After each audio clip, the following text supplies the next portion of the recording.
Hello everyone. Today I am going to teach you in detail about Bartter syndrome. Let us start with the introduction. Bartter syndrome is an inherited defect in the tubular salt reabsorption.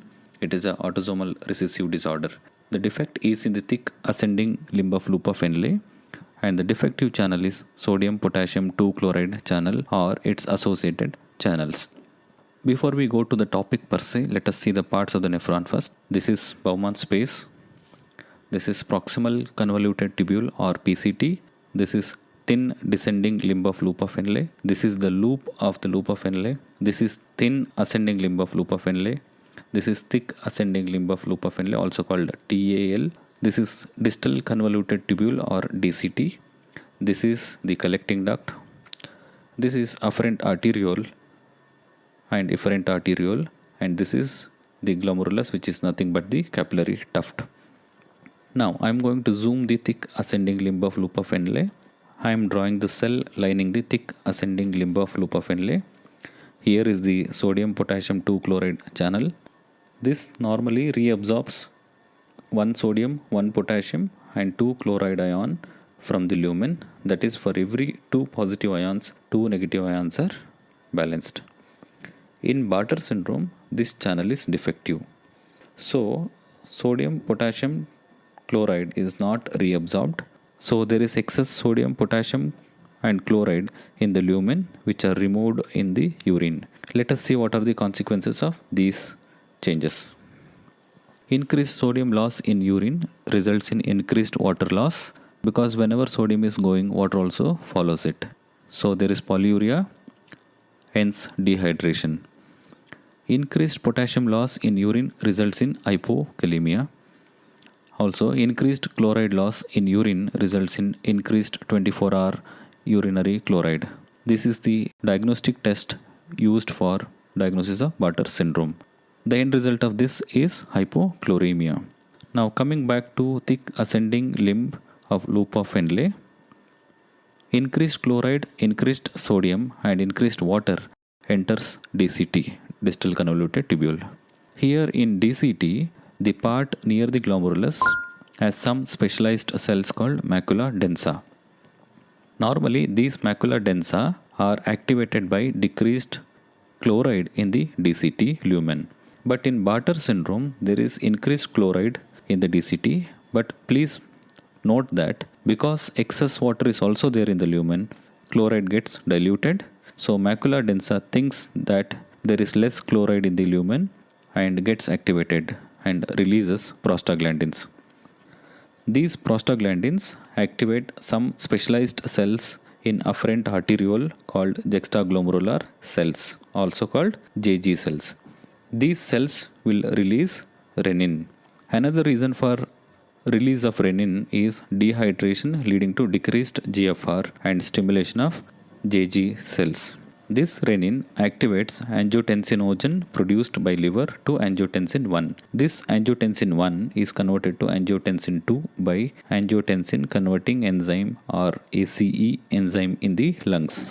Angiotensin 2 stimulates release of aldosterone from adrenals. Another effect of angiotensin 2 is the vasoconstriction of efferent arterioles, which I have not shown in the video. This aldosterone has an interesting action on collecting duct. Let us see what happens in collecting duct. In the collecting duct, there are two types of cells, principal cell and type A intercalated cells. Under the influence of aldosterone, the principal cell reabsorbs sodium through ENaC channels. ENaC means epithelial sodium channels. These ENaC channels are amiloride sensitive. All of you know that amiloride is a diuretic. This sodium reabsorption is compensated by loss of potassium from principal cell and also loss of hydrogen from type A intercalated cell. So in Bartter syndrome, there is increased sodium in the lumen, increased sodium reabsorption by principal cell. This in turn leads to increased potassium loss and increased hydrogen loss. Increased loss of hydrogen in urine results in metabolic alkalosis, which is again a hallmark feature of Bartter syndrome. Now we'll come back to thick ascending limb of loop of Henle. When sodium potassium 2 chloride channel is functioning normally, sodium is reabsorbed and is transported to the blood across the basolateral membrane with the help of sodium potassium ATPase channel. The potassium is exchanged for sodium. This potassium, which comes from sodium potassium 2 chloride channel and sodium potassium ATPase channel, is transferred out to lumen by channels called ROMK channel. The chloride which comes in through sodium potassium 2 chloride channel is transported out through basolateral membrane with the help of ClCKB channel. There is a small protein called Bartin which is required for the functioning of this chloride channel. Why it is important to know about all these channels? The reason is mutations in any of these genes encoding these multiple channels results in Bartter syndrome. Hence, there are different subtypes of Bartter syndrome. If you are interested to know about these subtypes, you may go through this fantastic review article which I have projected here. One subtype of Bartter syndrome which requires special mention here is type 4A and type 4B, which is due to mutation of the chloride channel gene. The reason why it requires special mention is that this chloride channel is also present in the cochlea. Hence, mutation of this chloride channel results in Bartter syndrome associated with sensorineural hearing loss. Under normal conditions, the net effect of these ion movement is that potassium is accumulating in the lumen. You can observe here, one sodium comes in, one sodium goes out, 2 chloride comes in and 2 chloride goes out. So both are balanced and electroneutrality is maintained. But with respect to potassium, the potassium is not balanced by any negatively charged ion. Hence there is buildup of potassium or positive charge along the luminal side of thick ascending limb of loop of Henle. So to maintain the electroneutrality, the positively charged ions like calcium and magnesium ions are reabsorbed through paracellular pathway. So just think now, in Bartter syndrome, sodium potassium 2 chloride channel is dysfunctional, so the entire process is halted. So there is no question of reabsorption of calcium and magnesium. So what is the net effect of this? Calcium is lost in urine.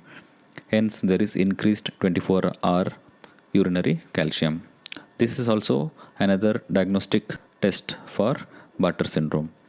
This increased calcium in urine precipitates in the kidney, resulting in nephrocalcinosis or renal stones. Please make a note that the urinary calcium excretion is normal in another syndrome called Gitelman syndrome, and there won't be any nephrocalcinosis because there is no calciuria in Gitelman syndrome. Some amount of magnesium is also lost in urine, resulting in mild hypomagnesemia. Sometimes magnesium levels may be normal in Bartter syndrome. This is unlike Gitelman syndrome, where there will be severe magnesium loss in urine due to defect in the magnesium channel called TRMP6 in DCT.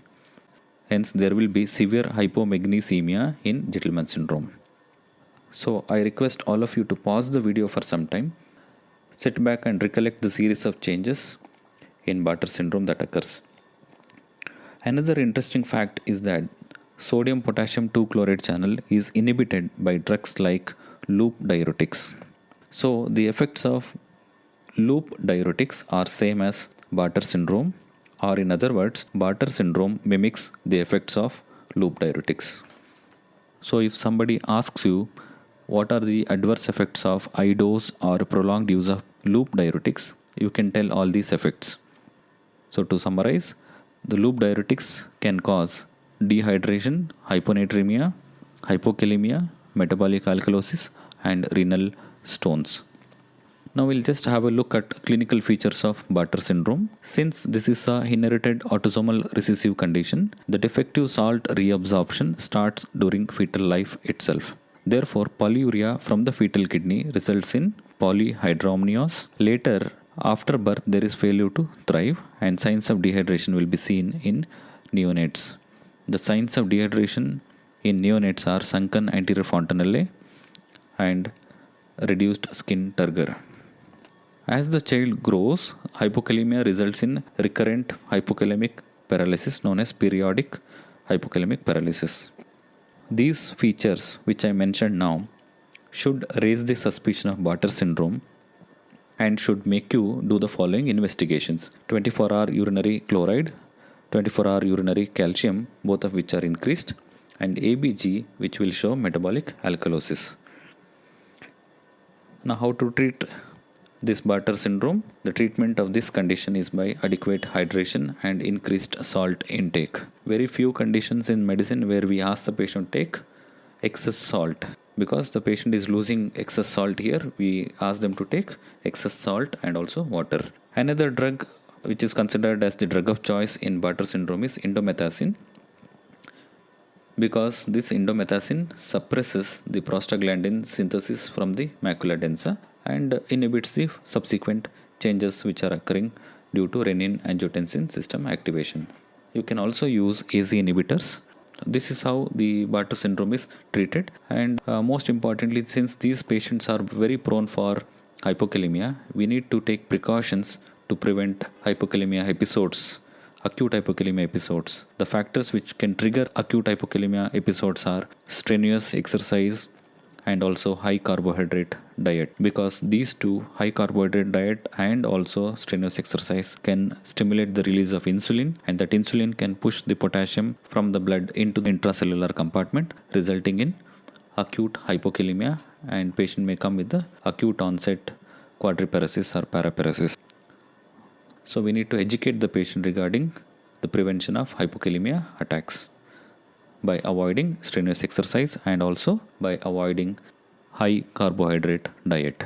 Another reason for precipitation of hypokalemic paralysis, which I have seen in my clinical practice, is that many times when these children go for episodes like diarrhea or any condition which requires fluid therapy, whenever somebody gives dextrose containing solution, dextrose stimulates release of insulin, and that insulin will push the potassium from the blood into the intracellular compartment, resulting in acute hypokalemia. So we need to keep in mind that patient with the previous history of hypokalemic periodic paralysis attack, we need to avoid dextrose containing fluids. Very, very important. Fine. Thank you for watching this video.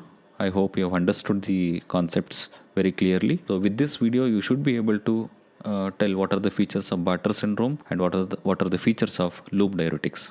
The question is asked in both ways, you should be able to tell. Another syndrome which mimics Bartter syndrome is the Gitelman syndrome, which I am going to make a video on that separately. Before I end my presentation, I just want to ask you one important question. Can you get Bartter syndrome in adults? The answer is yes. There is something called acquired Bartter's syndrome, which occurs due to some drugs. If you are interested to know about acquired Bartter syndrome, you can go through some of the important articles which I have shown here. So this is about Bartter syndrome. Again, thank you very much for watching this video. You can note down the important points about Bartter syndrome to write down in the exam.